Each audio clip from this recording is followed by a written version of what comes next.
Just link the video. I don't even. Yeah, I I'll can't. I link it must in just subscribe to you. one I need to second. like download. Yeah, I'll link. All I'll right, drop cool. links No right now.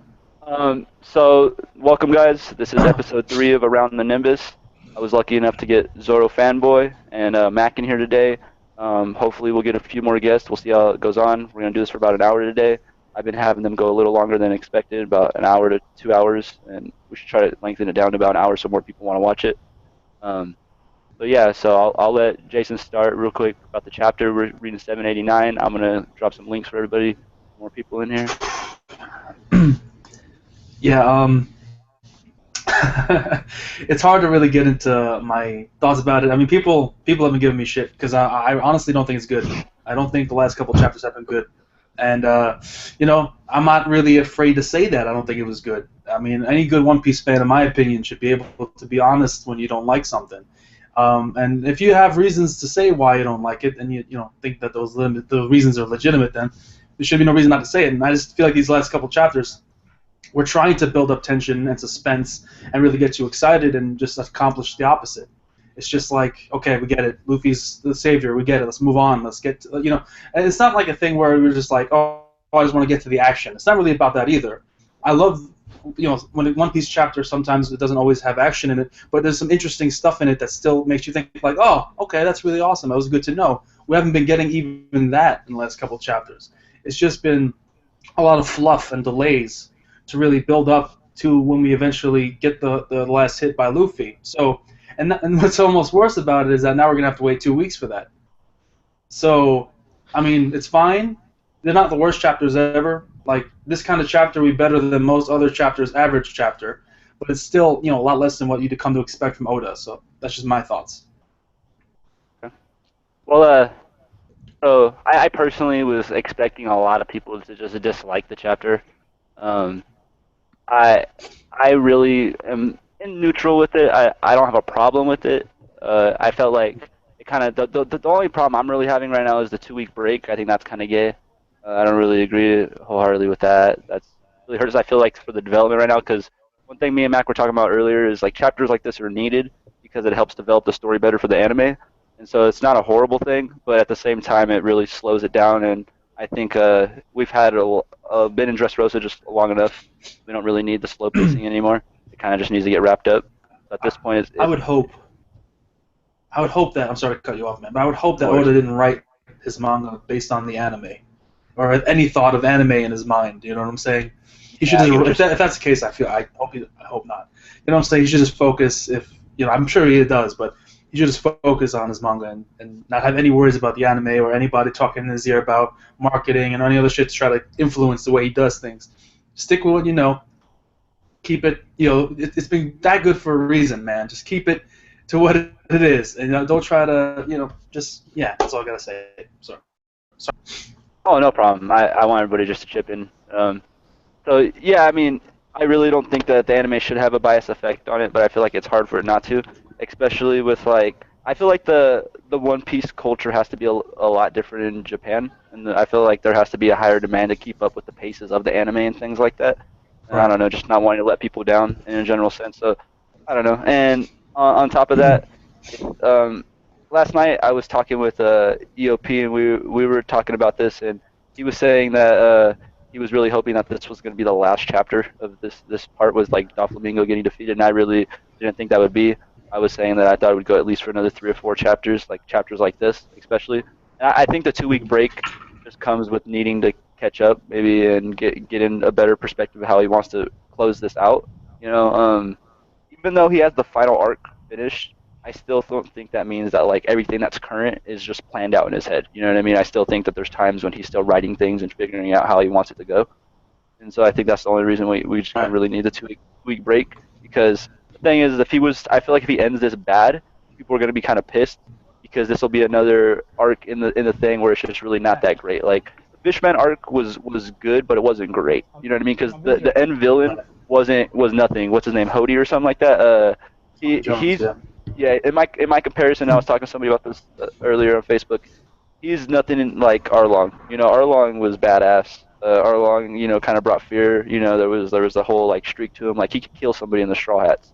Um, when they went to Fishman Island, it was just like they were just kind of pushing through. It was like nobody stood a chance. Yeah. Yeah. Yeah, I mean, at Fishman Island, it was more of a kind of like just to showcase the new abilities of the Straw Hats post time skip. That's basically all Yeah. that was. And there were some good things that were introduced in Arlong, Fishman Island, like the whole racism element and the backstory with Fisher Tiger was very good. And there was some good things that were introduced, and there's things that have been hinted at that are going to be important down the road, like Shirahoshi, with the Sea Kings and her being, an ancient weapon basically, that and the giant ship, what I'm saying, with Joy Boy and all that kind of stuff. Yeah. That's going to become important down the road, and the whole vision with Madame Shirley is going to be important, and also, God, I forgot the guy's name. The mud guy. Oh God, I can't forget his name. But you know Oh what yeah, I'm talking Logia. about. I know who you're talking about. The Yeah, Logia yeah, user, it's- but he was Caribou? kind of like, I always forget his name because he's so fucking. Caribou? yeah, Max got it. It's like Caribou or something like that. Yeah, Caribou. Yeah, him learning about Shirahoshi's power and reporting it back to somebody, it's gonna have major implications for Fishman Kaido. Island. Kaido. It might be Kaido. So That's what I'm thinking right there's a now. lot of Luffy. things that Arc did well. It's just that Hody Jones was lame. What can you do? I think the moment that Zoro one-shotted Hody Jones, I think a lot of people were like, okay, this guy sucks. So, yeah. I mean, I was hyped Yeah. because, me, I'm Zoro fanboy, but, a lot of other people are like, So fuck now this that guy. I got you here, because I know that I'm not likely to have you here every week. I'm sure you're busy and whatnot. Listen, man. Well, I'm, if you want to throw me a link every week, I'll jump by when I can. I mean, it's not like Yeah. I'm exclusive. No. I just know it's like a lot of the reviewers I do. Everybody has different schedules. I live in the West Coast and everything like that, so I just don't I just throw the links out there, and when people can make it, it's cool. And if they can't, I'm not tripping, And so while you're here though for your first episode, I might as well throw this out there. I'm a Sanji fan. Okay. So yeah. Oh shit. So in that sense, do you really think that Zoro is just a lot stronger than Sanji, or where do you think they stand in I comparison? don't think he's a lot stronger, but I think he is stronger, clearly. But I mean that doesn't take away from Sanji. I think that Luffy's stronger than Zoro doesn't take away from Zoro. Strength doesn't mean you're a better character.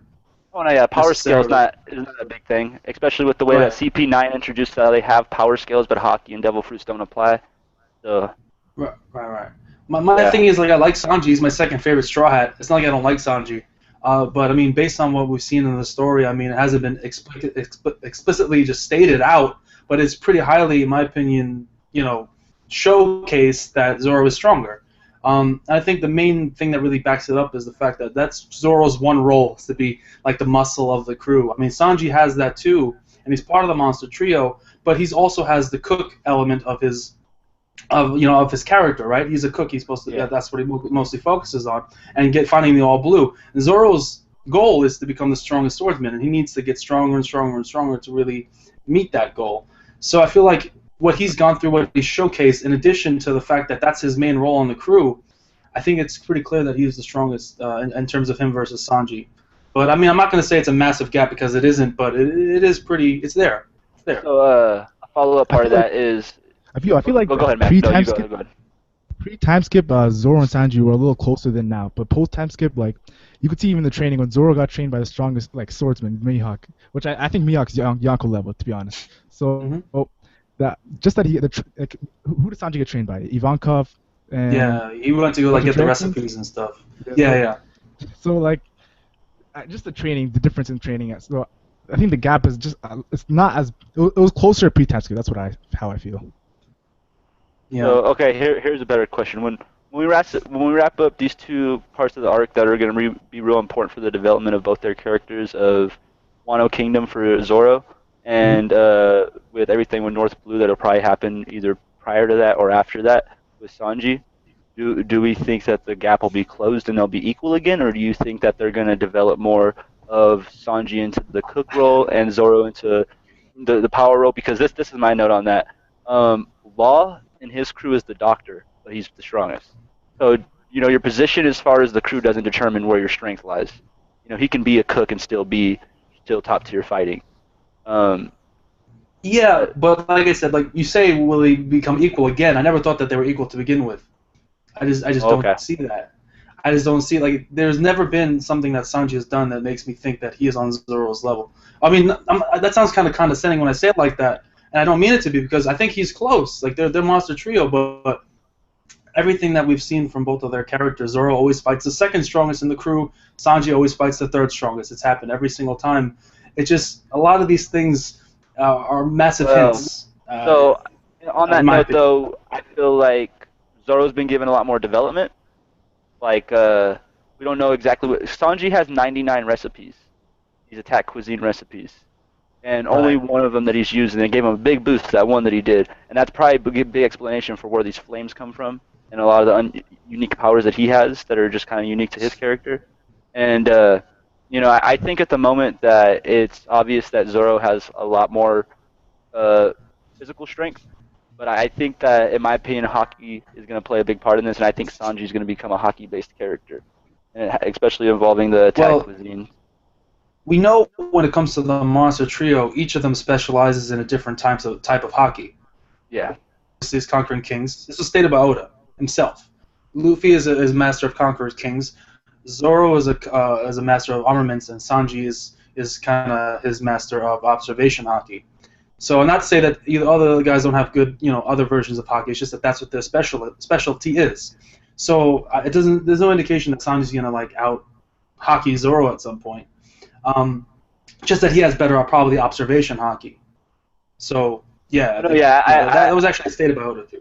So. No, yeah, no, I get what you're saying on that. It's just on the note of so I like a lot of the Oro Jackson theories because they're really good in my opinion. That's where I like a lot of them. And I was looking at this guy's theory that he posted and he tagged me in and all this stuff, and it was really good. And just the main thing that I was pulling from the theories he was doing was about like transformations that like it was possible transformations in One Piece. And to me the theory where this kind of makes sense is like with the whole thing with Zoro and the Asura thing with the Kaku thing and stuff like that, that he actually looks like that. Like he has 3 heads and 6 arms because that's how he has 9 blades. Right. 9-bladed technique, and even though it's non-canon, it is used in the movie the Strong World or something like that. I forget what the movie's called, but he does like a 9-sword technique where he spins in like a hurricane drill thing, and so it's used more than once. So it's referenced that he does transform into something, and so that being said, I think that there's obviously different categories when it comes to hockey because there's different categories for devil fruits. There's 3 different types of devil fruits. There's more likely than 3 different types of hockey because 3 is just a big number in One Piece in general. And so I see what you're saying. Yeah, I think that he's more likely based on the transformation, which is closer to the Zoan kind of thing, while you could have someone like Sanji who's closer to the Logia version of a hockey, which I think is the same thing with Shanks. And that's why, even though it's non-canon as well, we have the things with the Pirate Warriors 3 and the Red Lightning and slowing down time and all that. Yeah, it's a game. It's a game. It's a game. I say non-canon. I know. But they're still there. People talk about Ashura and Zoro used it. He's used it multiple times. Obviously during Water 7, he used it during Saboti, and he used it in the movie Strong World. So he's used it multiple times, and a lot of people have different theories about it. Some people say it's based on the fact that he has a cursed sword. The cursed sword made him, turn into like a demonic stuff, that kind of stuff, and or it might be a kind of evolution of your hockey. I would love to see if somehow the manifestation of those 9 heads and the 3 heads rather and the 9 swords is a manifestation of his hockey, and Sanji getting the fire foot because he's a cook is a manifestation of his hockey. And I think that I don't know if it's like you say where Zoro is kind of morphing into like a zone or Sanji into a Logia. I think it's more like based on their personality and based on who they are, their hockey kind of caters to what they are, and that's how they manifest what they manifest. Sanji's a cook, obviously. He's used to fire. He's always making hot, fire references. So that's why the fire on his foot makes sense. Zoro, he's been using demonic type attacks for the longest time. His eyes glowed in the anime multiple occasions.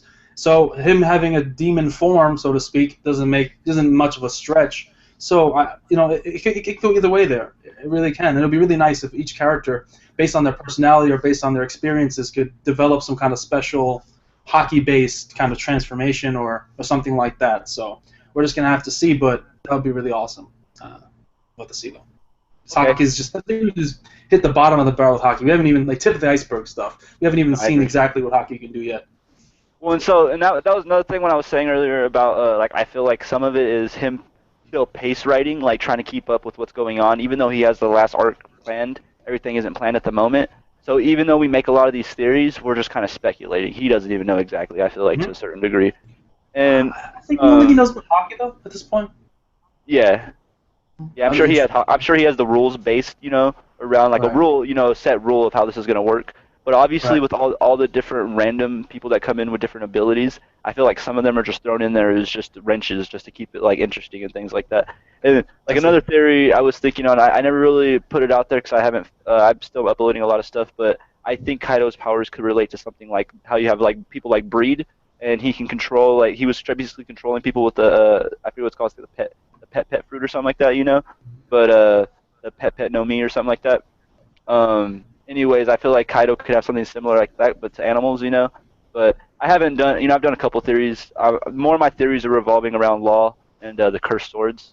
I think that the cursed swords play a big part. I have like a big like thing of all of them because there's still a lot of them that are obviously missing, and tons of them are missing. And the only ones that are really relevant, or at least the top that we know of, are Mihawk's and Zoro's. And Zoro's is connected to the whole like past and stuff like that. Zoro's is going to play a big part.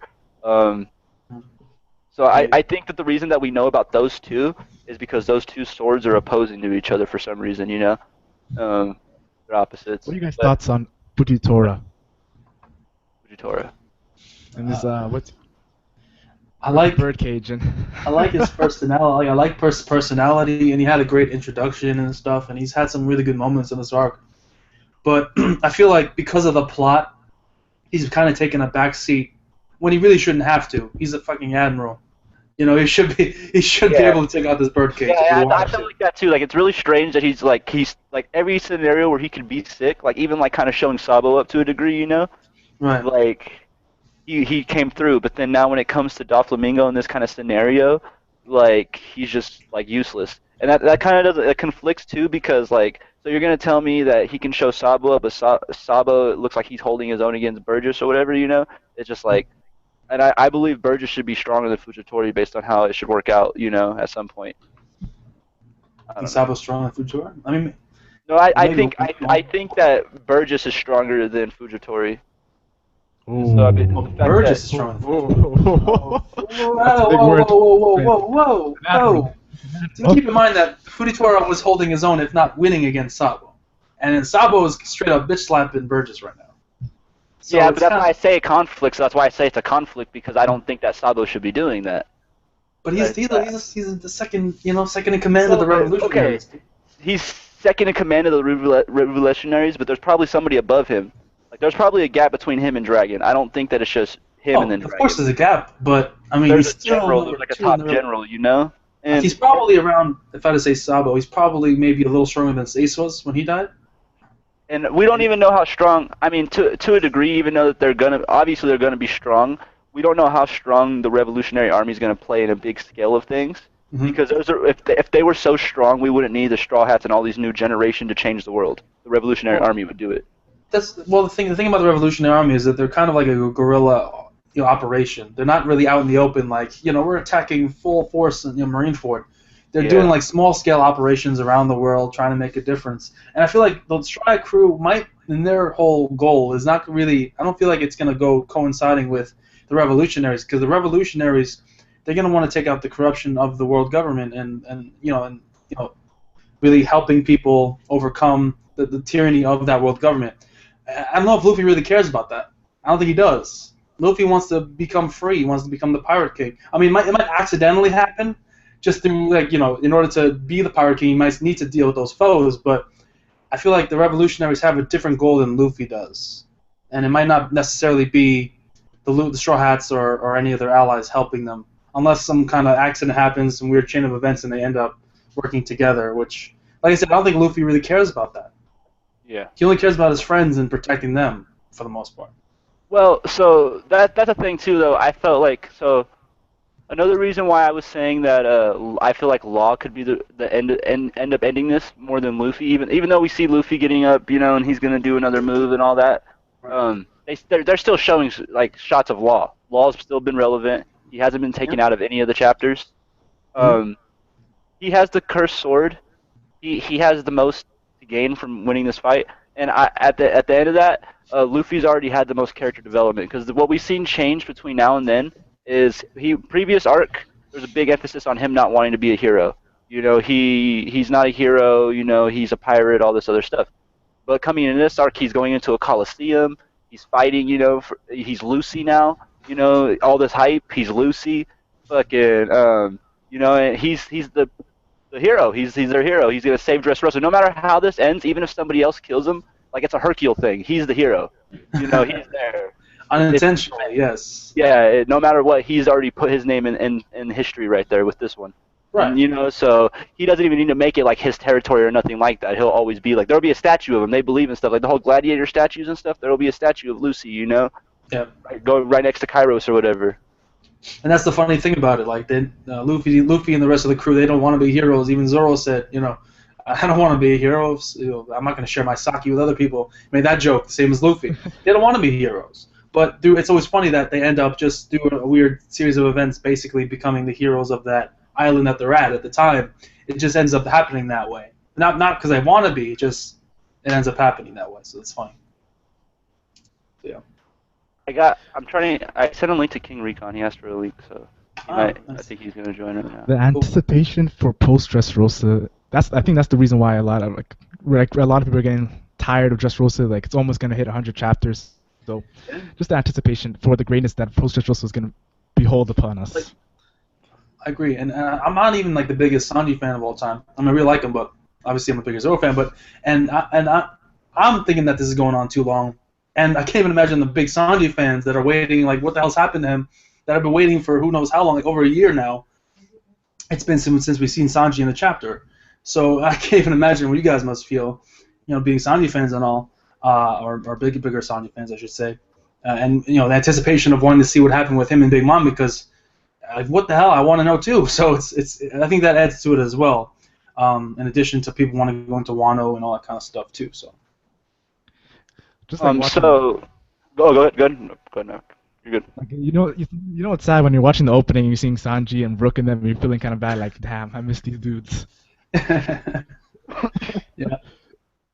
Well, exactly. I had one of my best friends ask me earlier today who my favorite person in One Piece is, and because a lot of people assume that Luffy would be your favorite character if you like One Piece and stuff like that. If they're not a big fan of it, and. Particularly, Luffy's cool, and I think he's great for the show. But my favorite character was always Ace. If it was like Naruto, my favorite character is Itachi. If you can't see, there's a big Itachi thing on the wall.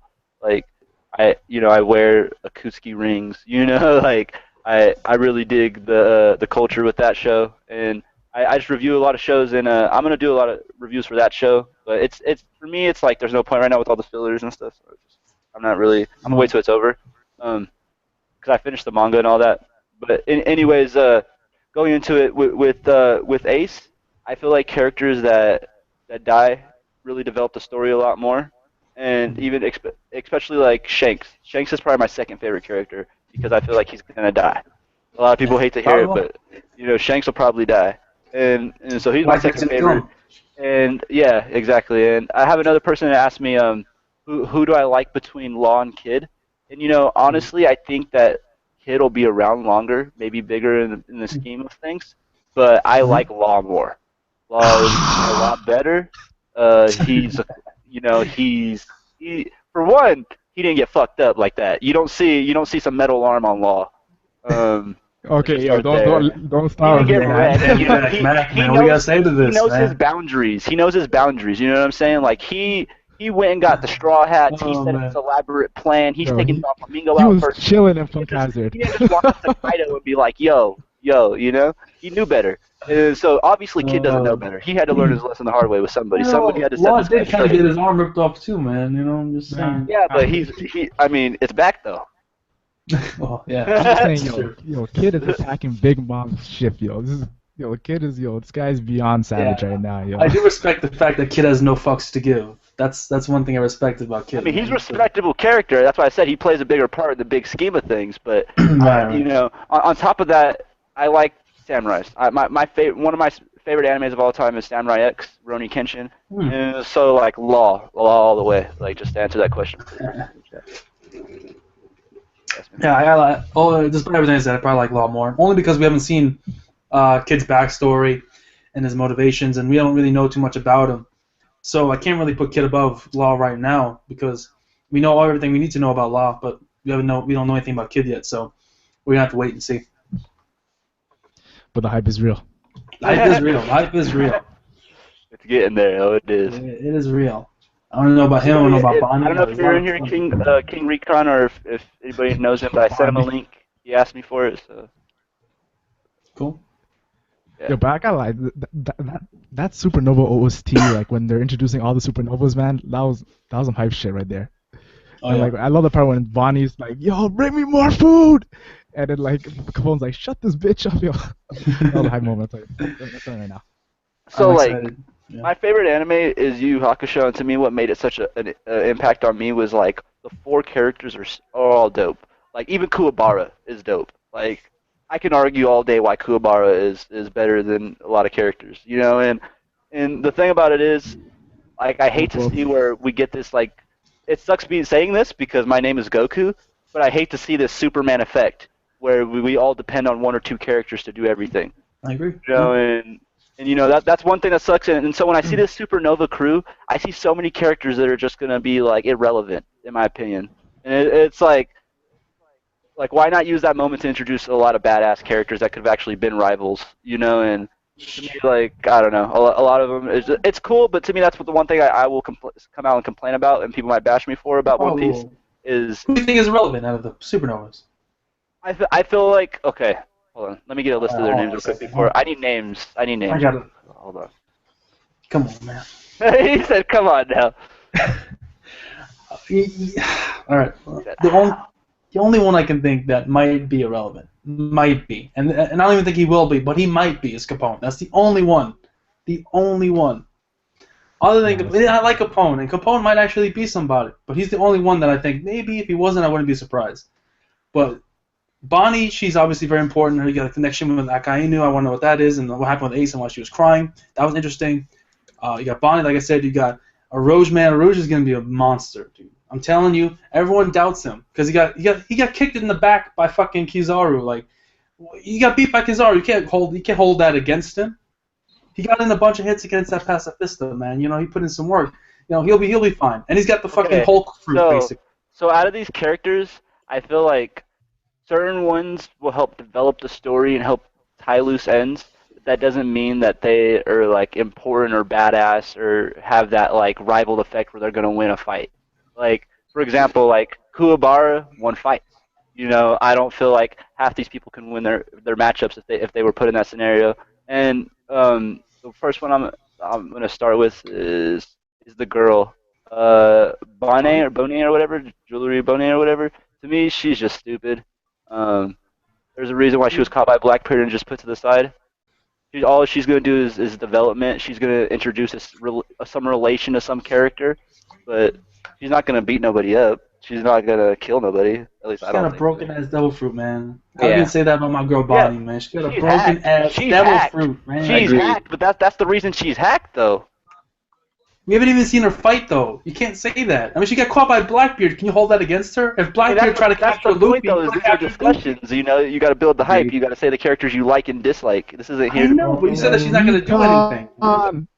Oh man, that's tough, bro. I said she'll develop the story. I just don't. Who? Okay, let's put it in this perspective. Almost anybody that has a big role in One Piece has a matchup of destiny, right? Who does she match up against, or what relevance does she play in all that? Just because we don't know doesn't mean that she doesn't have one. Yeah, That's true. That's true. But how many other characters have proven already at this point to be But pointless? the thing is, Bonnie has like one of the most intriguing like little plots going around her because of her relationship with Akainu and with Ace. You know what I'm saying? Yeah. We don't know what her deal is. That's the And because theory of that hype. mystery, That's the theory hype, though. It's like if there it's wasn't not a all theory. these... She was crying when Ace died, and like you know what I'm saying, and she got captured by. Yeah, I'm telling you, man, there's something going on there, and she's definitely one of the more interesting supernovas because of that mystery. So I'll say that. Well, And in terms of that's fighting, maybe she's not the strongest. Maybe she's not the strongest. But that Delphi, man, it's broken. Okay, She's only gotten stronger after 2 years. You know she is. Every one of the supernovas has gotten stronger over the 2 years. We know that. We can pretty much guarantee that. They wouldn't be introduced, you know, as these, you know, supernova, you know, amazing rookies if they weren't going to get development in terms of their strength and their character and weren't going to be important in some way. No, I don't think that they're just... I don't think that they're just... Okay, irrelevant would be the wrong word. I just think that they're just misused. Like, I feel like there could be a better purpose for a lot of them, and I don't know. Like, I see.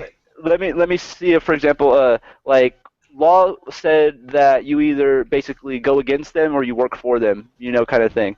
And and like we see that it looks like Drake's either playing two-sided to it, you know, or he's working for Kaido. One of the two. He's either like gonna double cross him or he's already actually just working for him.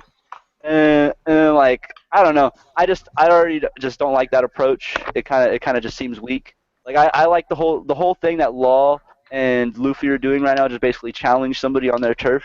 I think that's how all these superior people should go down, you know.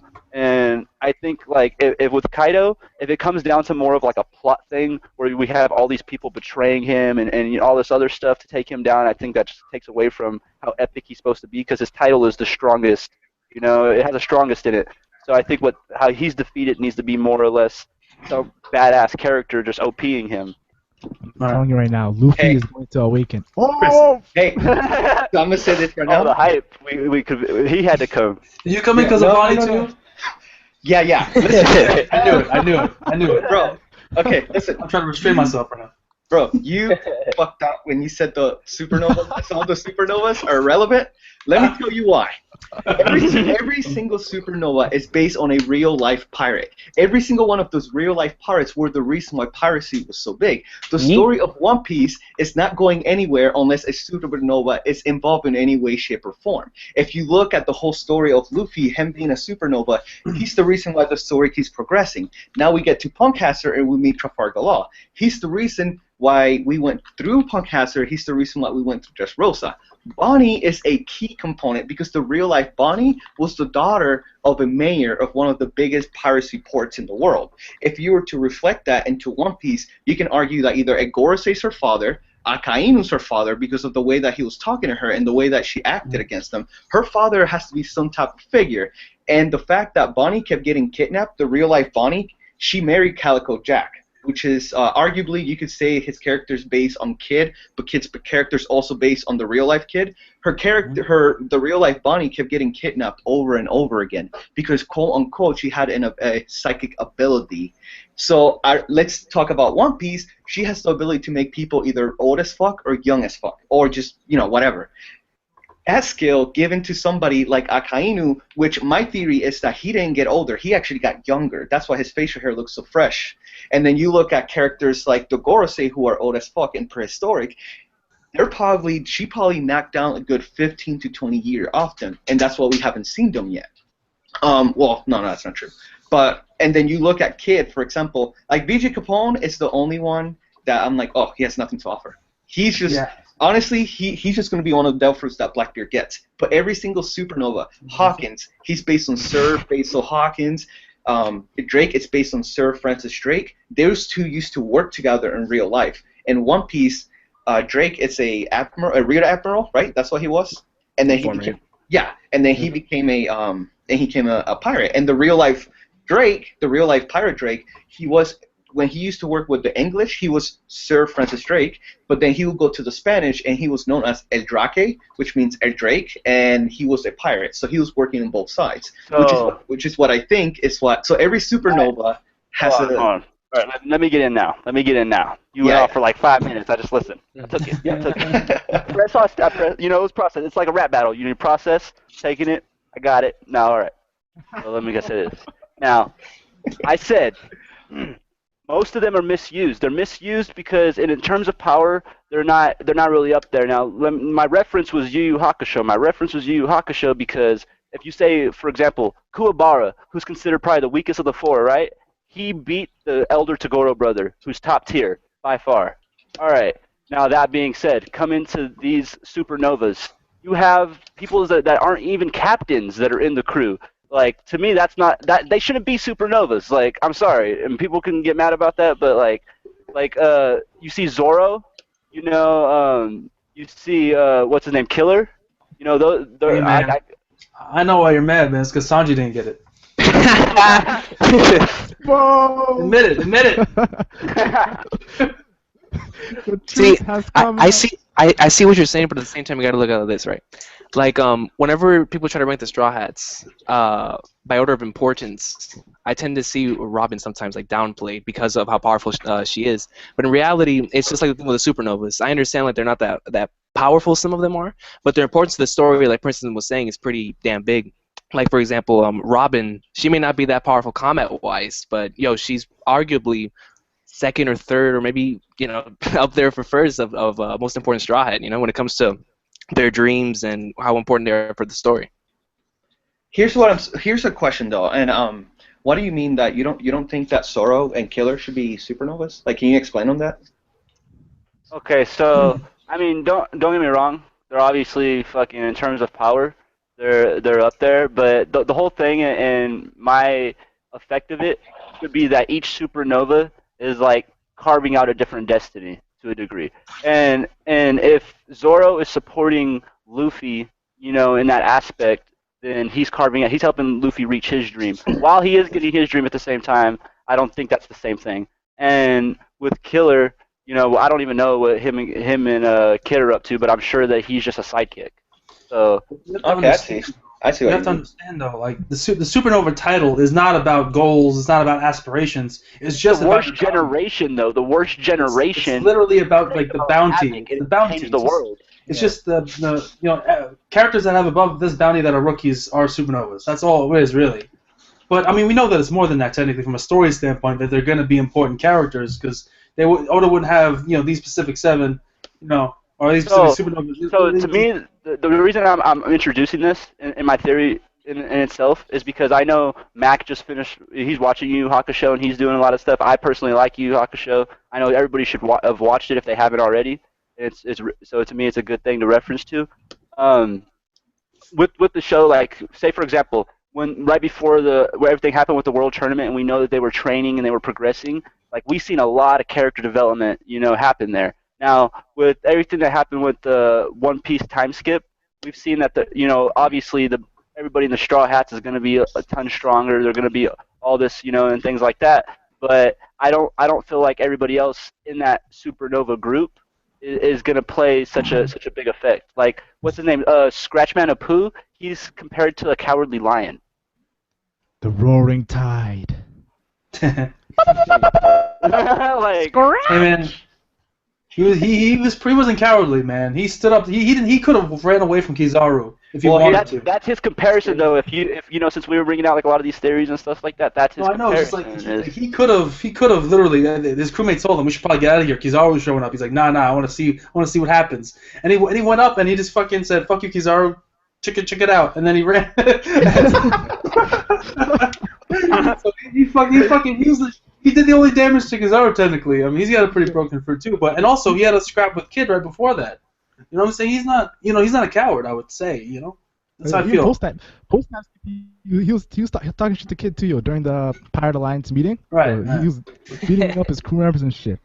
Bro, he's also a strategist too, because he went out there and the first thing he says like, "Yo, what are you doing?" He's like, "Oh, I had to make sure you didn't have snipers." So that really tells you the way he thinks. So he's obviously some type of strategist too. I mean, I've never said these characters aren't good characters. My whole point though is like I don't feel like say for example if we just started matching them up, if we just took all of them and made matchups, I feel like we know who would win most of the matchups. It's not that. I mean, even. but that's not all One Piece is about, though. I know You it's know? not. I know it's not that, but the fact that they're thrown into this specific group of the generation, that's what I'm saying. Like for example, if we were to go into a group of all the swordsmen, it would be about which swordsman would beat who. So why can't it be like that in the same with the worst generation? Because There's a hierarchy to them, but I feel like they're all strong. They're not weak. Like even Capone, who I think is probably the bottom barrel, is probably going to show off some cool stuff too. Exactly. I mean, he may not be as strong as Law or Kid or anything, but they're in the same group for a reason. We just don't know maybe exactly what that reason is yet, but we'll know. Oda will show us the way. Believe me. You know? Yeah, for sure. Believe in Well, Oda, man. Believe exactly. That's what I'm saying. He knows how to use characters. see the bet, the I one. even said before I said a lot that I was gonna get bashed, but I like to talk about it. It's just a And I conversation. like the opinions. It's a good thing. Like that's what you need for these shows. Oh, of Nah, bro, course. you're good. You're good. It's just I'm like, the Supernovas are my favorite because they advance the story so much. And in my opinion, the Supernova that's gonna have the biggest impact on the story, it's gonna be, and this is based on their real counterpart. It's gonna be Kid and Orochi are gonna be, because Law already impacted the story. I don't think we're gonna be seeing much of Law after probably the next arc. He'll probably tag along, but after that, I think once the alliance is over, we won't see him for a while. But then Right. But with Kid and Orochi, because of their counterparts, of their real life counterpart, I can see those two having the biggest stories, the biggest moments, the biggest, especially Kid. I mean, Kid, we don't know what his power is exactly, and this guy is, the way that they portrayed him in Sabori was amazing. The way that they had him with Law and Luffy all together, all three of them, that to me that was like one of the best moments in One Piece. Yeah, agreed. Mm-hmm. Yeah. So like I just have a feeling that we're gonna get a lot of those two, and it's gonna be like greatness when we get those, because I mean Orochi took that hit and he just swelled up and got super big, and I'm like, damn, what else can he do? Because I know his devil fruit can't just be that. So I'm just really excited, and that's why I was like, oh, I have to get on, because like like the super, if it was VG Capone, I would have been like, oh. Because nobody does. I mean, if he dies, I wouldn't be that moved. I would just be like, oh shit. But Manga, like, Capone was pretty badass though, yo. When like the Marines surrounded him and shit, and he brought out those horsemen. Yeah. 4 horsemen. Woo! Yeah, I'm saying his Devil Fruit has potential too, man. You know what I'm saying? His potential. Now I do agree though. I do agree that Scratchman Apple does have the weirdest devil fruit in the whole show. I mean, my boy detached his arms like. My boy would be playing what's that song? The Talk Dirty to Me.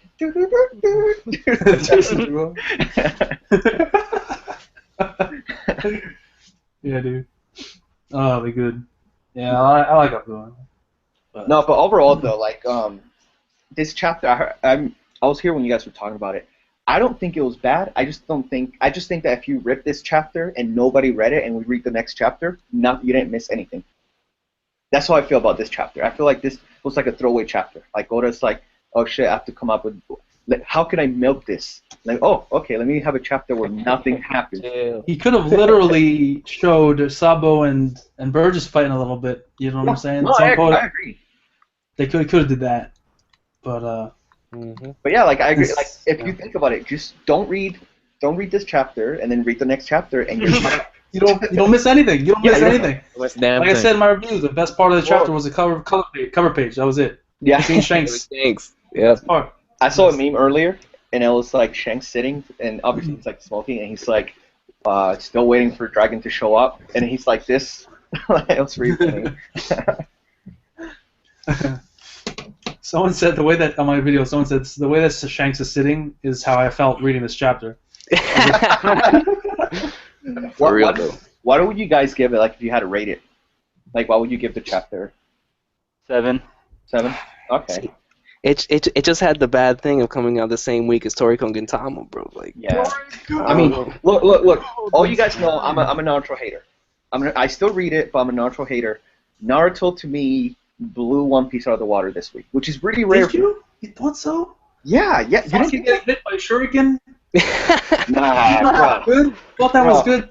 Whenever Naruto taking a stab wound to the chest. Yes, bro, that was awesome, because I was like, when the demon is chastising you for being some old ass bitch who doesn't. He's like in his 30s. He's in his 30s. Yeah, This is Whitebeard. This isn't Whitebeard. He's in his 30s. He should have got saved.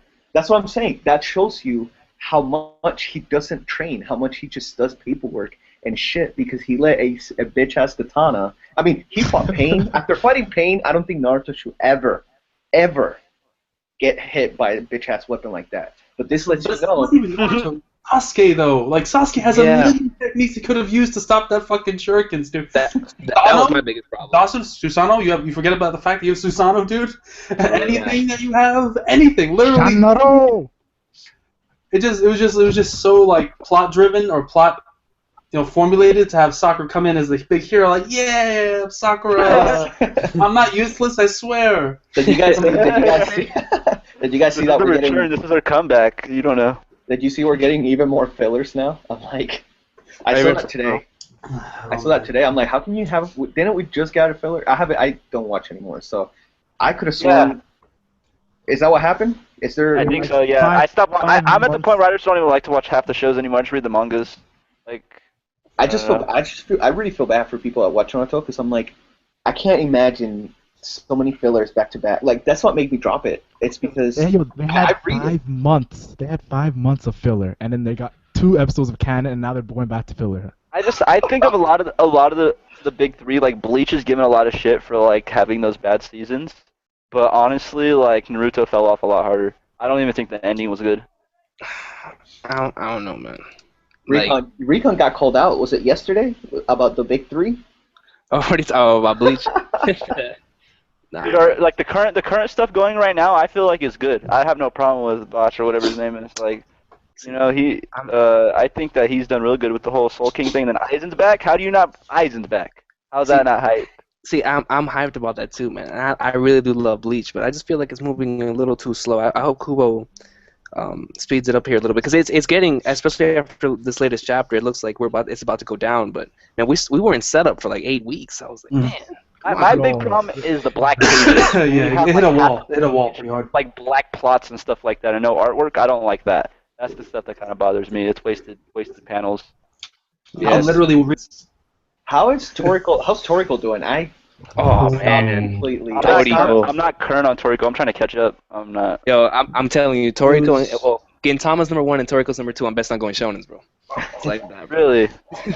Yeah. Hey, man. So for me, let's not forget about balls, dude. The balls era. It was going on for a while. Just One Piece has two mediocre chapters doesn't mean that it's falling behind the balls crap that we had to deal with. No, wait, hold on. Are you guys reading Seven Deadly Sins? Yeah. Oh yes. Yeah. I'm not caught up though. Wait, who's I'm not caught up either. I'm not caught up. Damn. I need to talk. We need to do another live stream for that show. People, we have time. I want to do a live stream for that. How far are you A guys? side story chapter for Dan. I'm like 10 chapters away. I could be caught up tonight. The last chapter I got to with the demon guy's introduction. And Oh my god! Yeah. Look, That was hype. bro, you don't understand. Like me reading this, I don't know why. I'm starting to enjoy it a little bit. Like One Piece will always be my favorite, but Seven Deadly Sins, the story, I'm starting to enjoy it way more than one. I think it's because of Dressrosa. I do enjoy Dressrosa. It's 2 years. Like you can only read something for 2 years. So. Right. And then reading this new, for me, like Seven Deadly Sins, picked it up. It's new, and now I'm caught up with it. It's the hype, though.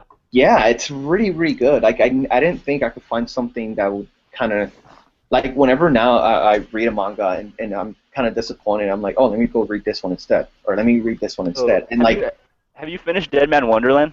What'd you think of that? Mm-mm. No, anybody? No, I haven't.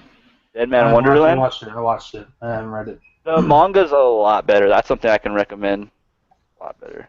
It's like to me, Dead Man Wonderland like one-ups a Kame ga Kill. See, do you guys are you? I see that face. I see it. He's like, no. I disagree. Is there any animes you guys think that are better than the manga, like flat out? Because I think to me, Dragon Ball Z. To me, it's Dragon Ball Z. Bleach. As much as people say Dragon Ball C's manga is really good, I try reading it. It's not the same as watching. You can't. Yeah, I don't really like it, honestly. It's just because the artwork's not that appealing with Dragon Ball Z. It's more the characters and the voice acting.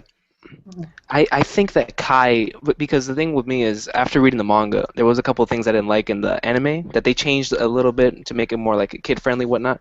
But like the whole stuff with Frieza and Goku. But other than that, I think Dragon Ball Z Kai fixed that.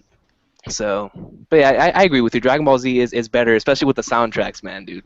Yeah. Yeah, like the original. Cells Yeah, and bro, that Goku Super Saiyan 3, when I be at the gym, I'm like, these ones like these ones and stuff like that. Like that's just that's the best stuff to watch. Yeah, it's good stuff, man. I'd say Slam Dunk's manga is much better than the anime. oh, yes. Most definitely. Yes. The Slap final Dunk game, is man. amazing. Yeah, final game, man. So that pretty much sealed the deal, man. My favorite anime of all time, Cowboy Bebop, is. Oh hell yeah. Yeah. As far as you guys are concerned, there is no manga. That's all you need to know about that manga.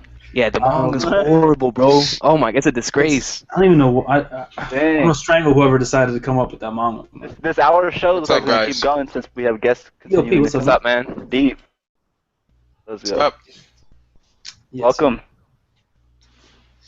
Why say Damn. it that quiet? Gintama's anime is better than the Right? manga. just the dong the fucking Would room. you agree with that, Recon? Gintama's anime is better, but Oh, bro, Gintama's it's just the music, man. and like the some of voice the- acting is good too, though. and that voice acting too. Yeah, Oh, you know, I gotta- Hijikata, Zoro, you know what I'm saying? Like, it's I good. gotta ask Yeah. this because I honestly didn't get into Gintama. Like I watched like the first like 20 episodes and then stopped watching it. What? Yeah. bro, So I gotta ask right there. Is it really just comedy based? Like, or is there a point when it's like it'll pick up in the action part and make me want to watch it? Because Like if you it was knew too what I goofy do for right me. now, like That's what I'm asking you. me and Recon just got done doing a live reaction to one of the best chapters of the year. yeah. Yeah. So, and it's a Gintama chapter. Okay, I get that every anime of this caliber though has good chapters. That's not that's not really what for me though. It's like But- is it comedy driven or does it have shown an aspect of constant like there is the fighting and powering up and development kind of thing. That's what I'm asking. See, Gintama Isn't that the one that's like a mock, right? Like it keeps mocking. Yeah, it Yo, parodies a lot of other series. See, Gintama is the funniest show Gintama's I ever very, watched. very comedic, right? But in a lot of those comedic episodes, there's a lot of great lessons, and the characters all develop throughout these comedic episodes. So once you reach like the serious stuff, everything hits harder because you're connected to them, and you've gone through them in all these moments in which they're tested and in comedic moments or dramatic moments. But once you hit the serious arcs, that's what makes them so much better because you almost never see them, and like it'll catch you off guard sometimes. Well, you see, like for example, like with like Hitman Reborn, where you can basically like skip the first like 25 episodes. Uh-huh. Is there a point like that in the show where like I could just like skip the first like 60 episodes or something, and then it gets like normal, or is it always Why just would gonna you have wanna that skip that first- comedy? I Why don't would like you want to fillers. skip so much? I don't want to Yeah. watch fillers. Is my thing. I don't want to watch like But- comedy but- fillers. I don't have enough time in the day to spend like doing that. You know what I mean? If I you already s- have if- to do a lot of things to If like you to skip add another 60 show. episodes, you can skip something more than just filler. Yeah, 60 Well, episodes. is a lot. it was just a reference. Yeah. I don't actually mean 60 episodes. Oh, I'm okay. just throwing it. No, I'm but not like I was specifically 60 right now. the thing about Gintama is that it's kind of like how Oda does it, but not because Oda is an adventure, of course, so you can't skip it. But with Gintama, there's a couple things that he references back to, and there's foreshadowing in a lot of the comedy chapters that he goes back to in the anime. Like there's characters introduced in a lot of comedy chapters and their backstories, but in the serious arcs, you'll see them again, and if you don't watch those, you're gonna be confused and you're not gonna be connected to them. So I'll recommend. Did you watch like every episode till 20, or did you skip any? Well, I mean, honestly, if I were to go watch it now, I'd probably rewatch the episode just to know that because now that I do reviews, I feel like it'd be a lot more important just to know fucking all this shit. So I would like somebody doesn't call me on my shit. I probably have to watch every episode, but See, I learned that when it comes to anime, like obviously you can't skip mangas. That's if you skip manga. yeah, no, manga's different though. You can have a book like and get through so much in like an hour. You know what I mean? But the thing with It depends how fast you read, though. For me, an hour of you guys reading is like 3 days for me. No, We'll because see later. what I mean is, when you skip anime, you have to remember that they have to grab that information and put it into a 30 or what, not even 30, 26, 24 minutes. So when you skip an episode, Yeah. like when you watch Seven Deadly Sins and then you read it, you find out how much they skip in between. You watch Seven Deadly Sins and you watch the first because I watched it before I started reading. And when I watched the first 24 episodes, I thought it was the greatest anime in the world. And then I read, I'm like, holy fuck, there's so many that they left out. and there's things that they can't animate or they choose not to animate for certain reasons, and they'll put a little filler here and there for it. But it's not really. I mean, you know, it's a filler, but technically it's not. I guess. You know what I mean? Yeah, It's just like, yeah. So, sometimes I like certain filler because, for example, if a fight is really short and they make it longer and make it a little epic, like kind of like how they did with Sabo and Fujitora a couple weeks ago. I thought that was really cool, the way they added a couple other scenes and whatnot. But in some other I haven't instances, even watched the episodes yet. I'm Yeah, gonna marathon all of them. but in other cases, like Luffy versus Hody. No, Rabuchi. Hody, I like that. I didn't like Luffy versus Caesar though, because they made it look like a struggle, and in reality, in the manga, Luffy pwned them. Dude, they added. I think they added like an extra attack or some shit. Yeah, some that point. Didn't have there. Yeah, I learned that when it comes to One Piece, like when I reread for theories and stuff like that, or rewatch, I'll read like Skypiea, and I'll reread the whole thing until it gets to like Ano versus Luffy, and then I watch it because the way it was done, it was beautiful. And then the same thing with Rabuchi and Luffy. I'll read the whole thing, and then when I get there, I'll watch it. So there's certain like arcs for me where I rather watch the fight scenes rather than reading them. Certain fight scenes, though, they're way better in the manga. Like you said with Caesar, they made Luffy look like such a bitch because he was struggling and choking and everything. And to me, that kind of it made him look bad. I mean, especially because he was what fresh up the new world, you know. That Comcast though, Zoro.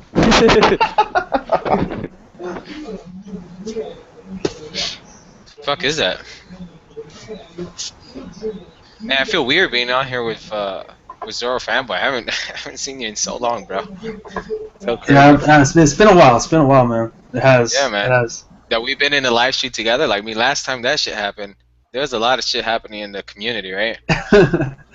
Yeah, it's then been we a could really just long time. chuckle It's good to about, see you back. right? So It's fucking crazy. on the current chapter, since you just got here, UOP and Princeton, we didn't get much from you because you guys came in later. Even Recon to a degree. You know, since we have people coming in and watching it, we might as well. How do you guys feel about this chapter in particular? I know a lot of you are going to give it low ratings, but is it what you expected? Give it a low rating, though. Is it what you expected, and what do you feel like it did to the story, and how do you feel about the 2 weeks and all that, and what's expected next week or in 2 weeks? I start I feel the same way I said in the beginning of my review. I didn't even say anything. I just acted like someone, like I was jerking off, and right before I was gonna come, someone just said, "Hey, see you in 2 weeks. All right, peace. Have fun with your blue balls." Pretty much what happened. It was fun though. It was a hype chapter, and I guess somebody put it, the best person, someone on Twitter put it correctly, like perfect. They said the best thing I've ever read, which was that he felt like it was a countdown to like New Year's Eve or some shit, like during the countdown, and I felt like that. It was really exciting. But you know, I thought that they were gonna actually do some type of action, but it was a hype chapter more than setup, I would say. I like I said earlier, if you skip this chapter and you go to the next one, you don't miss anything. I didn't dislike the chapter. I didn't like it either. I'm not giving it a low rating because I was like, oh, okay, it wasn't bad. It's just there's nothing to make it stand out. So, I mean, I enjoyed reading it. It's just there's just nothing to it. It's like eating a piece of lettuce. I like the hypeness is good though. I think all that little hypeness, and I think it's important in the story of One Piece for us to see people's reaction to knowing that the Straw Hat Pirates are accomplishing something, or they're responsible for a huge change in a country, or a huge change as far as like someone who's been fucking killing people left and right. I like that type of thing, and whenever you see Straw Hat Luffy being mentioned by many people, that is something that we're going to see later on. Those are the cause and effect that later we'll see the impact that he's done overall through all these little things that, you know, it's like a wave. It starts there and it's just going to ripple.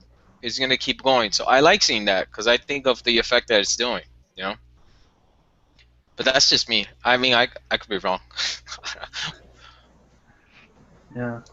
The thing about Everybody it is, got really quiet, so maybe you I was agree just with me. listening. I was reading comments at the same time. the thing about it is like people were like, after the chapter before this one, people were expecting some crazy ass move that Luffy was gonna pull.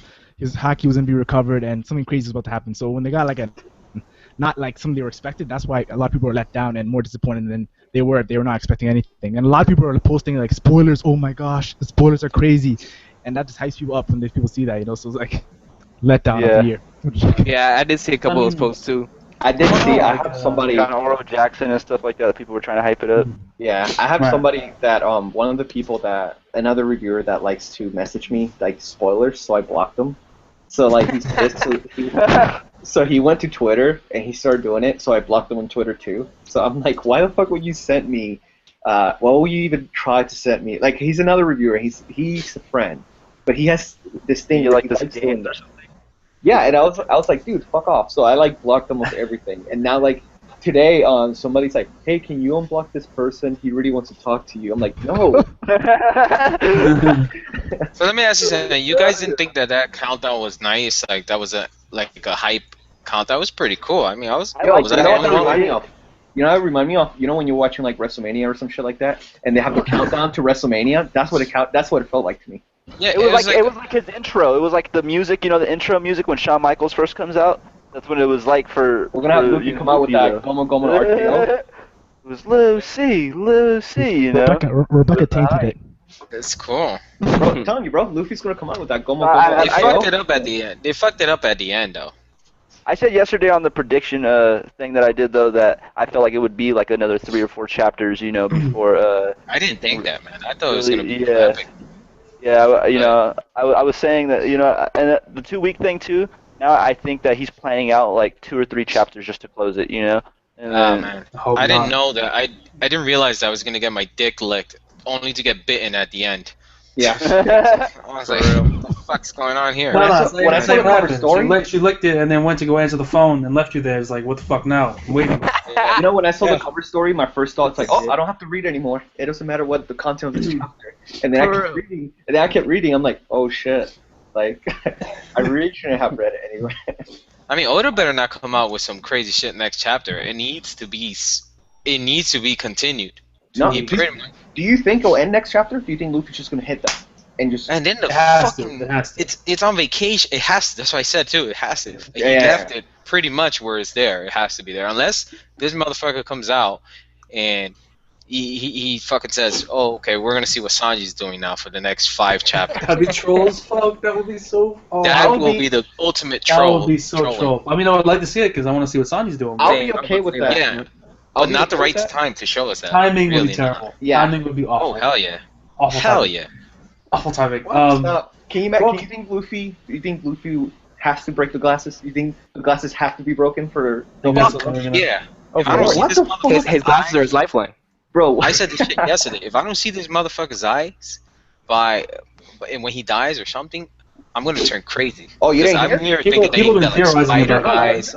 Yeah. He has spider eyes. He has fucking laser eyes. I don't know what the fuck's wrong with Rob, that. Something's wrong with that. You didn't hear the rumors. It's like Cyclops. He's maybe he's cockeyed. No, maybe he's cockeyed and he's embarrassed or something. He's actually blind. I don't know. He's actually blind and he's him only and Fujitora. He's related to Fujitora because they're both blind. Like They got a connection. Like, what if his eyes are made out of string and shit? The fucking robot. Like he has a small planet in both eyes. Like small planets. Men in Black now. It's so crazy. He probably has like really girly like eyelashes. That's what it is. Just like. It may not be nothing. He's gonna be Sanji's older brother. He has fucking eyelashes. Oh god. It may not be anything at all, you know. No, I honestly don't think it is anything. I think it's just one of those built-up things. Yeah. It's Oda just trolling us again. Yeah. Yo, did you guys see that meme with Luffy? It's like when your hairline's on fleek whenever he breaks a sword. It was like.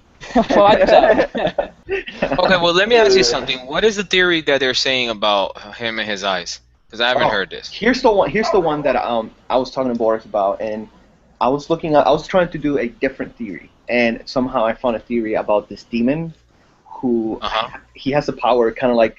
It's described. It's a Hindu god, and it's described, or a demon or some shit like that. I can't remember. but he basically has to wear glasses because It's probably a god. he has like a kind of like psychic abilities, and when he doesn't wear the glasses, it wears everybody out. So it kind of like you can kind of transcribe it to kind of like Conqueror's Hockey, and Yeah. basically what he does is he grabs anybody that he looks at, and they just kind of just fall down to the floor because his will is so strong. So I was like, maybe Okay. his Conqueror is so strong that he can't control it, and he has to keep it on. That's what I originally said, but I'm like, he would have used. I think that if that was the case, he would have ended up using that a long time ago against Luffy. No, you know, you're onto something because that could be a last resort technique, and I wouldn't be surprised if he shows that last minute, and then Zoro says, "Look, guess what, bitch? This eye." That would be pretty cool. You know what I'm saying? I got No, the same. I wish. in I one wish. eye. I wish. Motherfucker. I don't know if that'll happen with Zoro yet. Yo, It look, would be cool Zoro had too many times to shine already. Save it for Wano Kuni, dude. Save it for Wano Kuni. That's You true. know, some of the Sanji fans are like, Zoro doesn't need to shine quite yet. You know, let Sanji have a moment. Yeah. So it's Sanji fans, interestingly enough. Yeah, That- Sanji that's still the has one. That's the one that I think that it's possible because the way the demons or the god is described, it's like he has to wear them, and like people will come and fight him, and he always had to like he would use string and tie it around his head to keep the glasses from falling, and that sounds a lot like what Dofi, because Dofi ironically does have the string first. Yeah. So I'm like that is a possibility, and then the other one I heard is that he's blind on his left eye, which is why all the attacks that hit him are always coming from the left. That's the other one I heard. Wow, That's pretty interesting. that's really detailed. Yeah, I would never notice that myself. Is that true? Like, are they always on the left side? Did you like look to see? Like, does he always get Somebody hit on had the a left lot side? of time on their hands Right? If Yeah. there's like, to look at every single attack and realize that they were all for the left hand. That's a lot of time. somebody Yeah. should check that out. I'm gonna check that out. It's probably one of those people that do 8-hour live streams. 24-hour live streams. Yeah. Wow. No, you know what if you know it'd be some crazy. It would be crazy if his glasses break, and then all we see is like regular eyes. Like he has like, or maybe he just has like really beautiful eyes, like Nah, bro, he's gonna be like this. nice eyes, like blue, crystal blue eyes, and that we all like. Damn, he has nice eyes. Look at that. He's wearing glasses all this time. His eyes are freaking beautiful. And then all we see is like a tear come down, and even the tear is beautiful. Imagine that. It's beautiful. And then this whole time he's wearing glasses because he's just he's Oh. a really humble person when it comes to his image for some weird reason. Very funny. Bro, That has to be funny. Very troll as hell. Very funny. Yeah. Oh man. This is crazy. But when it came to the latest chapter, man, I mean, I understand that the whole countdown is supposed to be more build up, more anticipation, but more of like showcasing Luffy as the savior. But I mean, we've gotten that already in spades. We've gotten that. Like people are looking like, oh, isn't that? Oh, is that Straw Hat Luffy? Who is that? You know, everyone knows that this is Luffy at this point. Like telling the people that Luffy is Lucy doesn't really add anything already to the fact that he's the savior regardless. So I felt like it was just adding. I think it does stuff though. Really? Because the people. Yeah, are because I don't think the whole planet knows about him. Well, He's I'm not that saying. infamous. Yeah, I'm saying, but everyone on Dressrosa already knows, Yeah, but and that's all that I matters still right think it's important. Still think it's important to say. It's also for us, the readers. now. Yeah. You know, just to hype us up. Like, you know, we like to hear it, just like wrestling. You know, we know every fucking time Sting comes out. Well, I say Sting because I haven't watched wrestling in more than 10 years. I don't know who's there now. So I'm gonna use Sting as okay, Hulk Hogan. Everybody knows Hulk Hogan. So Hulk Hogan, and whenever Hulk Hogan came out, we knew he was the man or whatever. They still hyped him up. Oh, with all the music and all the shit he came out. So it's the same thing. It's just like a hyping him up and stuff. And I don't even know. Hulk Hogan's probably dead by now. Is he even alive? He's not. No, he's alive. I don't know. I don't watch wrestling. I have no idea what's happening in wrestling. I don't watch it either, but I don't think he's wrestling anymore, man. The dude's like 90 years Oh, old. okay. Shit like Yeah. No, I think he like is one of those like special guest people that comes on and stuff like that. Oh, Because okay. I seen some YouTube video with him and Snoop Dogg was out of control. Last time I watched wrestling, I must have been like 10 or 11. I haven't idea. watched in years either, but you know, you see. This shit was like 20 years ago. You realize that I'm Yeah. gonna be 32 years old. That's I a long realize time. Hogan is like 70 or something, probably still wrestling. Like, Yeah. I could very possibly be the oldest person here. Nah, I think bro. I am. Nah, bro, I'm 74. How old are you? 74. 74. 24. 74. There you go. You're good with So you're older 74. than me. Yeah, I'm Middle Eastern, so like genetics. I always look young, so. You're the reverse Flash, bro. I see. Yo, did you finish That that? finale though. Oh yeah, I had to, bro. Finale though. Oh my gosh, I had to watch that shit. I had to watch I know this that. is a One Piece stream, but Jesus, it's fucking not better episode. than Arrow. It is though. What'd you say? It is though. It's better than Arrow. Yeah, It is. I never thought I would say that when Flash first started, but it is better than Arrow. This Arrow's third for gone real? downhill, man. I This love Arrow third too. I season. love Arrow too. But that third season went 1 minute. plump nosedive, bro. It was the series finale. No, listen. Look, Arrow? Arrow has so many. I keep saying Arrow. Green Arrow has so many awesome villains, but they keep giving him Batman villains. Like his But villains are new shit. hold on, just right before you start that, let me say one thing. Yeah. You cannot say that series in general did not make the concept of the Arrow better. Before that series, you thought the Arrow was gay as fuck. Like when you seen him on Justice League No. and whatever else. No. Alright, before you I guys always start, thought Arrow was nice, man. Go to my I old thought he was. videos. Arrow's like I've been explaining. Yo, before you guys start that, I have to say that I'm leaving, just Right? because I You have a guys lot are of starting time. another topic. Yeah. No, I'm not. It's not because of that. It's just I don't want to like just You're sit here drunk. like a dick while everybody's talking. But I'm leaving. So Zoro, check you guys. good seeing you, out. man. Yeah, Later, dude. man. What happened to Later, man. Jolton? Is Jolton still here? What He I feel hasn't like made videos. He's something about his came computer. back I don't and know. everybody's gone that was here when I was doing it. Like what? Smoke is not here. What the Yes. fuck's I going know, on? man. I know. It's crazy, man. I still talk to Did I Smoke create a a lot. whole effect thing where everybody just fell down because of me? Not really. Alright, man. Peace, When you coming back to New York, man? Oh, maybe for Comic Con, or maybe Okay. Stockholm Matsuri. I don't know. We gotta see. I'm going to Alright. California this year with like King Lightning and Smoke and all them.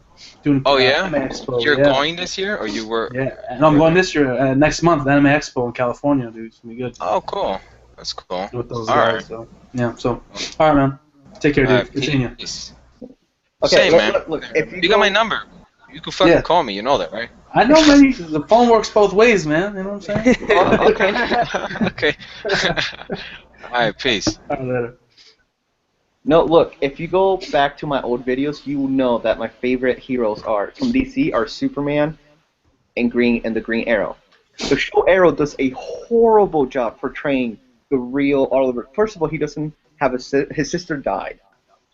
And you're No, also, I know the differences. I know the differences as far as the sister, Speedy, all that Arsenal and all that. I know the difference there. The fuck up. and the plot. they've ruined that completely. I'm like, how Sister's do you hard as have? shit. Oh yeah, dude, I'll smash. But like, dude, how do you fuck that up? Like, I'm like, with Flash, they kept it so traditional, and with Arrow, it's like, he's basically a carbon copy of Batman. That's what they're trying to do. Because out of nowhere, he's so serious and everything. I'm like, that's not who Oliver Queen is. Oliver Queen is this playboy No, he's a party womanizer. boy. Yeah, I know how his like demeanor's more supposed to be. And even in the comic, when he fucked around with Ra's al Ghul, he was still like a smart ass. He never became part of the League or anything like that. And like they keep throwing in all these Batman villains. And I'm like, the more Batman villains they throw in, the more you discredit him as an actual hero, in my opinion. Because you're basically saying that his villains are not good enough. Like Merlin. That's not like the worst part of it, though. The worst part of Arrow is just the fact that they need to be so melodramatic about everything. Everything. Yeah. Like even the first season alone, it's like well, you get the Oliver was on the island because his father killed himself, and his mother was involved in the father's killing, and his best friend's father was involved in the father's killing, and then the villain that he was on the island with killed his mother, and then the sister. Like, relax, bro. We're gonna be all fucking Days of Our Lives shit going on every episode. Now, I'm I'm not gonna lie. I like a lot of that stuff. So It's cheesy. After a while, it gets cheesy. That's why I'm an Arrow fan. gets I like cheesy. Supernatural. It's nothing about Supernatural. It's just the plot is just so like over dramatic. I mean, I do agree with this you is though. my opinion. If you just listen to this for a second, Warner Brothers has a way of doing their shows. It's just not just that. It's Warner Brothers in general. Those are all WB shows. It wasn't like just because they're Warner Brothers, because they wanted to make it like a serious, drama because they felt like the Christopher Nolan way was the only way to do Well, superhero that's what I'm getting at, though. The whole, But it's not true. the whole DC thing and everybody in sense. So they always do this revamp thing where it's the Silver Age, the Gold Age. Everything in comics redoes. The New 52, they always redo it. And so if they decide they're going to do one trend with one hero, it has to apply to all heroes. So a lot of times you're gonna, even though these characters might start off being a certain way, you're gonna see them all be more serious. I feel like put them. The thing about it is the Flash where they proved can use that you them don't need to be together. serious. The Flash is proven that you don't need that. Yeah. And that's why it's doing better than Arrow is now. Here's the Well, thing. it's gonna. I mean, people prefer comedy, but I just. It's not about comedy. It just stayed true to what a comic book hero should be. Here's what I agree with you on this, Goku, is you said you like that cheesiness and stuff, and there's an audience for that, and you're that audience. Like there's other people that like that like it just like you do. Personally, because I'm a huge Green Arrow fan, the way they portray him to me, it's like if they did a live action of One Piece and they make Luffy serious. Yeah. Yeah. I got you. See what I mean? Like, I get why people don't like it. I always look at the other side of things. I like. No. I like Arrow. I like Arrow too, but yeah, just not as much as because season 1 to me was really good. I was kind of pissed because they changed so many things. I let it go. Season 2, I was like, okay, they threw in Deathstroke, my favorite DC villain. I was like, okay, that was fire. They changed him. I mean, Slade's awesome. Yeah, and then season 3, I was like, dude, what the fuck? See, look, Slade should have been in season 3, honestly. The thing about Slade though, Wednesdays were the best for me watching Supernatural and Arrow.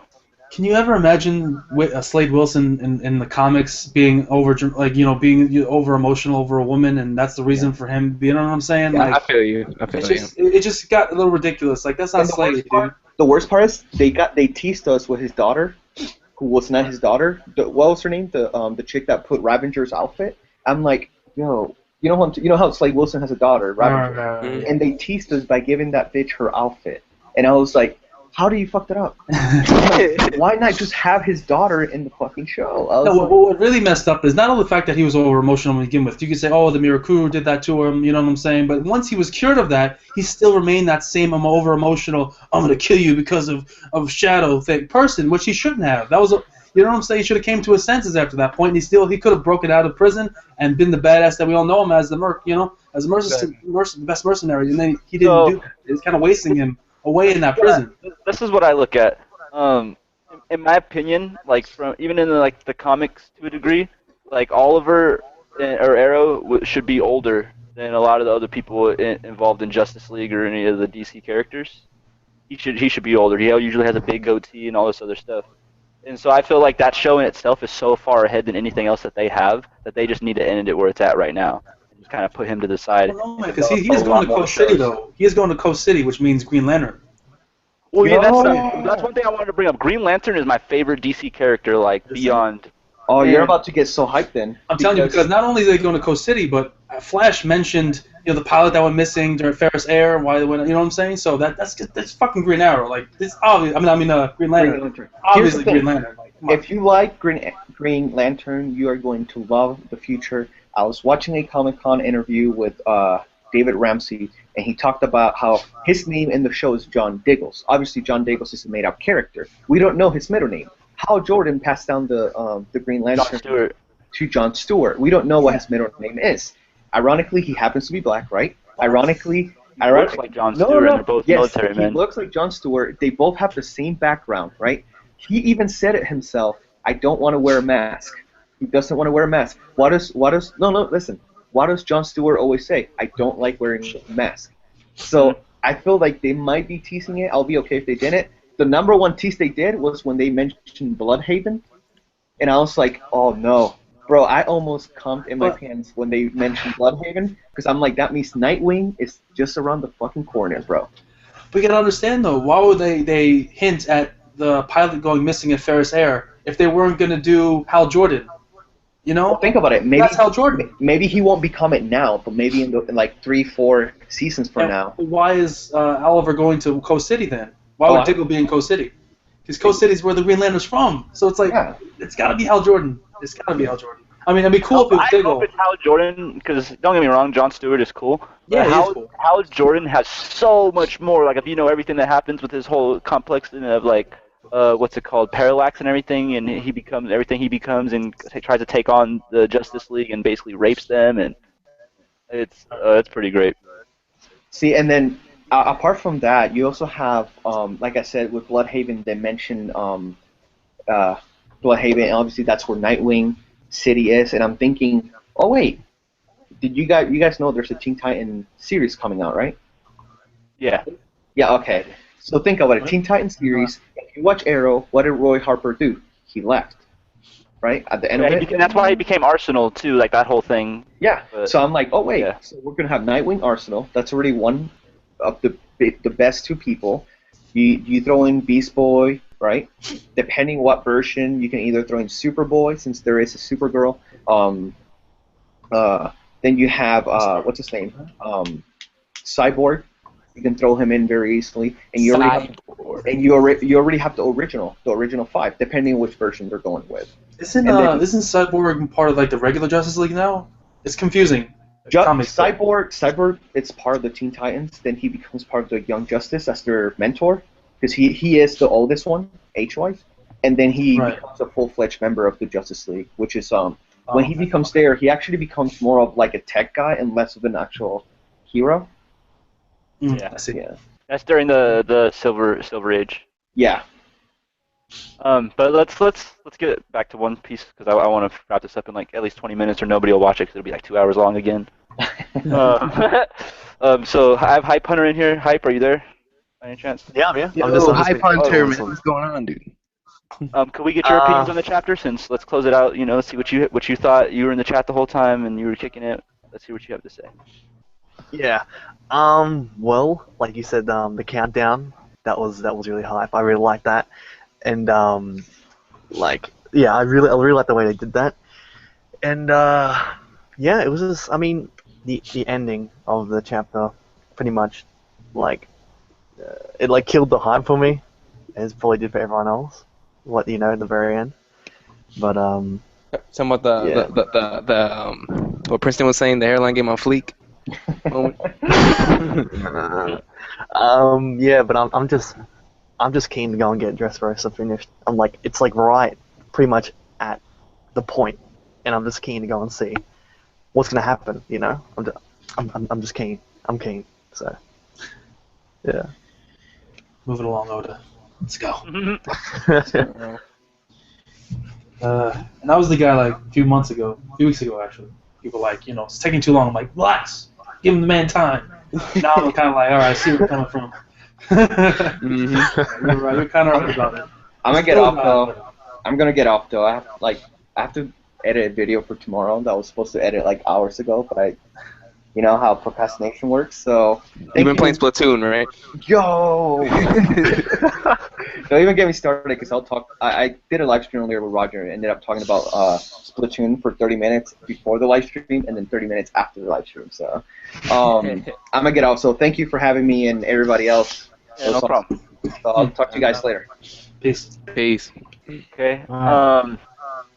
So I feel like Mac, can you give us a little bit of what you expect to see in the next chapter? The finale. That's pretty much that's what I'm expecting right now. Just in one chapter? I think not the arc, but like the fight. I think like the whole thing should be done after next chapter. That's what I'm expecting, because it's a 2-week break too, so maybe it'll be hype. One move, one knockout, KO, defeat. 1 and 1, 1 and done. Okay, that's what we got from Mac. 1 and done. So what do you think, Zoro? Yeah, I mean, I don't know. It would have to be a pretty amazing attack. If it is 1 and done. So I'm just curious how Oda's gonna pull it off. In terms of what Luffy's gonna actually use, is he gonna go back to Gear 4th? Is he just gonna do, Gear 2nd or Gear 3rd attack? He might not have the hockey to do Gear 4th yet. I don't know, but we're just gonna have to see. Hopefully it's something really good. I think it will be. I think Oda usually doesn't disappoint multiple chapters in a row. I think he'll bring something nice out, and there's a reason why he's taking a break. He's gonna have his shit ready, so I'm excited. And Recon? I personally, I do agree with mostly what's been said. I think the fight will end either the next chapter or the chapter after, but I don't know, like something inside me is telling me that he's about to reveal a new form of Gear Fourth, like a new type of thing that we haven't seen yet, and I think that will lead towards his new technique that Oda's been building up. I think that'd be pretty cool. But yeah, I think the fight definitely will end soon, and I'm just really hyped for Post Dressrosa, man. Post Dressrosa has all my attention right now. I'm really excited. So okay, and hey Punter, did you want to add anything else?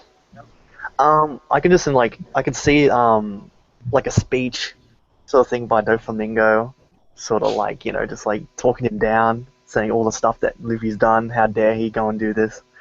And then I could go and see him, just pretty much give sort of like an epic one meltdown speech kind of thing. Yeah, like just the one sort of epic sort of couple sentence that just absolutely crushes Doflamingo, sort of like. Or just makes him like snap and like probably like lunge at him to go and attack because he's had enough, and then Luffy just gonna just boom, just take him out. And I'm so excited to go and see the clash, to see what's gonna happen. I'm so freaking keen to go and see it. I can't. So in closing, I'll just say that I feel like 70-30. Is likely that Luffy's going to end it within the next chapter or two at the most. But what I would rather see would it be 2 or 3 chapters and see Law or somebody else involved taking Doflamingo out. I think we don't get more development out of Luffy winning the fight. He got as much as he gets out of it. But either way, it's going to be enjoyable. The next week, since there won't be a chapter of One Piece, I'll probably do a live stream discussion for another show. We'll probably, if anybody's interested or open, we'll do a few other shows. We'll get to their topics, and I don't know, we can talk about whatever people have in mind. Compare some classic animes and stuff like that. Like, for example, compare stuff like Trigun and Cowboy Bebop and shows like that. But yeah, I know everybody. Huh? Greatness and greatness, man. Yeah. Do that to me. Greatness. We'll rank greatness and greatness and see in everybody's field of greatness where does the favoritism lie. Facts. What did you say? It says on my throat. Bebop's better. Vash? Really, am I feeling really good right now? Sorry. we got a Vash fan though.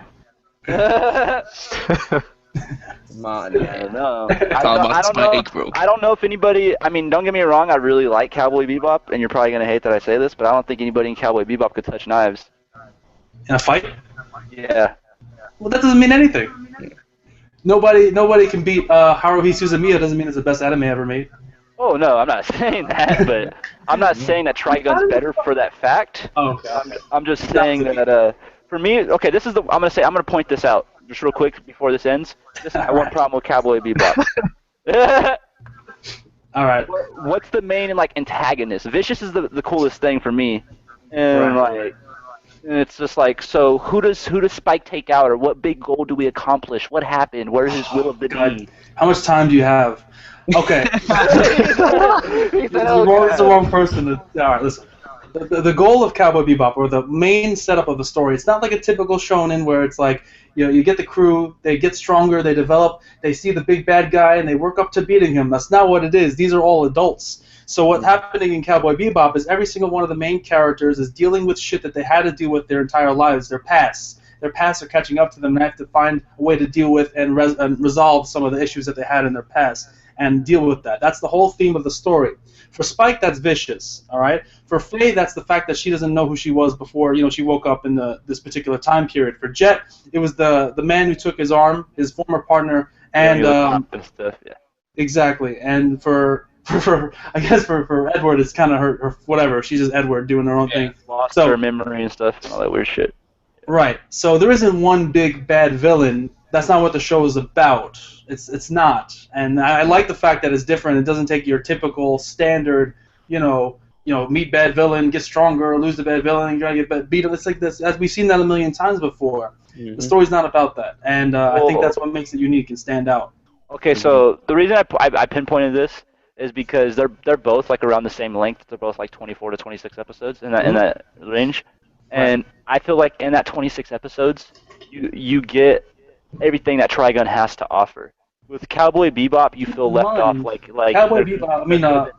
I feel like with Cowboy Bebop, I I didn't get everything. Like I wanted more. Like I was left hanging. Like I was just like, okay, and like Right. after I finished the last episode, I'm like, and where do we go from here? With the last episode of Trigun, it was like that was a good show. I wanted to clap, you know. So I mean, to me, that's where I look at it. I don't take nothing away from Cowboy Bebop because I love Toonami. I loved every show that was on it growing up. Like that's what I know for anime. It's one of the first shows I've seen. But for me, it's like I enjoyed the experience of Trigun better, I could say. But I'm not saying that it's overall better because we're taking greatness and greatness. You can't when you're splitting hairs when it's one of these shows are this great. I know. It's just when it comes to Trigun. First off, the manga actually goes into much more detail about what the story is. Like the anime is very short in comparison. You know what I'm saying? From what I've heard, I haven't actually read the manga, but a lot of people say that Trigun's anime in comparison to the manga is very, not as detailed. As far as Trigun goes, I think the second part is like some of the best. Like the second half of Trigun is some of the best anime that you can see. But the first half, man, I don't know. It was boring as shit. It was boring as shit. And this is when I first watched it. When I first watched it, it was like my top 10 favorite anime of all time. Like when I first watched it as a kid, but when I rewatched it as an adult, and I had a chance to really think about it, I'm like, wow, is it always this boring? But the second half is amazing. The second half is amazing. I'll give you that. Now, as far as like we said about Bebop not showing it all, right? A lot of things were left up to you to use a little bit of your imagination. Mm-hmm. Some of the best movies ever made have things a bit open-ended and don't explicitly tell you this is what happened, this is what's going to happen. There you go. You know what I'm saying? Some things are left a little bit to your own discretion to kind of think about and contemplate. And the fact that it doesn't force-feed you every single bit of information is fine as long as you understand what was happening and why it was happening. They explain what was going on with Vicious and Spike and why Vicious wanted to kill Spike and why Spike had to kill Vicious. So Spike took his girl. So in Cowboy Bebop, what are they called? Like the Dragon something? The organization that they were originally part of? The Red Dragon Syndicate, yes. Yeah. Okay, so in comparison, if we look at the Syndicate to the Gung Ho Gun, I say the Gung Ho Gun is way more terrifying. Well, the Syndicate wasn't the enemy; it was just Vicious. The Syndicate wasn't even bad. Like the Syndicate, Vicious killed the entire Syndicate in episode 5 of Bebop. He killed the entire Syndicate because they were trying to be a little bit more of a peaceful organization. They were trying to change their ways. And the leader for the Syndicate was someone that Spike looked up to, and Vicious murdered him. And that's one of the reasons why Spike went after him. Just because they're not bad, though, doesn't mean they can't be epic, and they can't be terrifying to a degree. Like even, but they were already been shown in the series. They were shown in Whitebeard's not a villain, but Whitebeard is terrifying. I think that was a weird comparison to make, because the Syndicate's goal in the story was to showcase where Spike and Vicious came from originally, right? It wasn't to be menacing. That was Vicious's job to be menacing. The overall point I'm just trying to get across though is like, whether not even just the gung ho guns, but in general, like there's just multiple villains that are just it's epic fights, and to me, when it's a shonen, I personally, watching shonens, just like to see them overcome things in general. Like, to me, if Cowboy Bebop was categorized as something else... It's not a shonen, technically. It's not a shonen, though. Oh, okay, well, because, shonens are basically meant to cater to young teens, right? If you were to look at Bebop, would you say that that's its target audience? I think it's more young teen, late teens, rather, young 20s, that kind of audience. I think that's much more... I feel like my understanding of what a shonen is gets messed up to a degree now, because like when I see shows like Akame ga Kill and stuff like that, and they're called like short novels and shonens at the same time and stuff like that, and it's I feel like it's really broad at the moment what's considered a shonen. Yeah, shonen is just a demographic to who they're catering to. Mm-hmm.